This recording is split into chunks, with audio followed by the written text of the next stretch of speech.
punta tayo ulit sa Balitang Entertainment.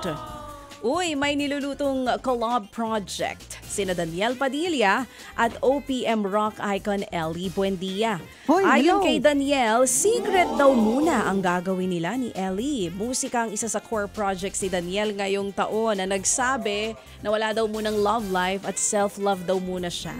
Excited din siyang magbalik sa concert stage. Pero bago yan, gagawa daw muna siya ng mga bagong awitin.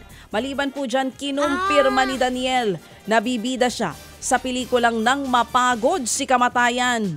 Ba? Talaga?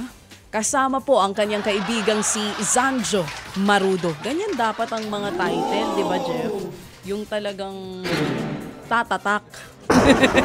Yung title pa lang, mapapanood ka na eh. Nang Mapagod si Kamatayan. Anong taong kaya ipalalabas ito? Samantala mga kapatid, pinagtuunan daw muna ng pansin ni Enrique Hill at Liza Soberano ang kanilang solo project sa ngayon. Nang tanungin siya kung naghahanap siya ng pag-ibig, sabi ni Enrique, masaya na siya. Ano ba? Hiwalay ba talaga o hindi? Ba't ganon?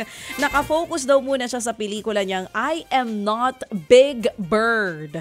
Habang, kasi kanina nga yung pelikula ni Daniel na gagawin niya, Nang Mapagod si Kamatayan. Siyempre dapat catchy talaga ang mga title. Ngayon naman yung kay Enrique, I Am Not Big Bird. Habang may sarili namang project. Ang kanyang di ko malaman, girlfriend ba o hindi Pag na, nag-collab na sila si niyan, Liza. magiging ano yan, ang kamatayan ni Big Bird. Ganda. Oo nga, ano. Grabe ha. Har. Benta yon. Ito. Itong araw na pagkasunduan nila ni Liza na solo yung projects title? muna sila. Bakit yung title? Comedy yung kay Enrique. Yung I Am Not Big comedy. Bird. Okay. Oo, sumabak na siya sa comedy. Gusto daw niyang gusto niyang gumawa ng project na pag napanood ng mga Pilipino, talagang habang buhay tatatak na, uy, minsan ako napatawa ni Enrique. Something like that. Okay.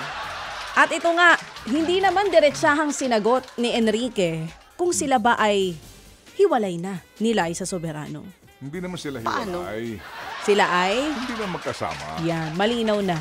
Ngayon naman mga kapatid, tampok ang Pilipinas sa bagong K-drama ni Choi Woo-shik sa Netflix. Uy, alam na ng mga producer paano kunin ang kiliti ng mga Pilipino, ha? Sino to? Sa inilabas na video ng streaming platform, makikita rito ang buhay ng karakter ni Woo-shik na si Litang na kinunan po dito sa Maynila. Makikitang nagtatrabaho siya sa isang fish port sa Navotas sa Maynila.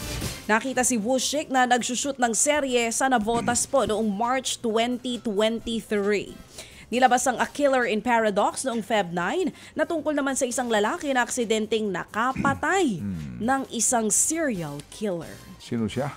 Si Woo-shik na nag-shoot nga dito sa bansa para sa isang Netflix series. Ted Filon at DJ Chacha ngayon nasa Radyo 5 92.3 News FM Monday to Friday 6 to 10 a.m.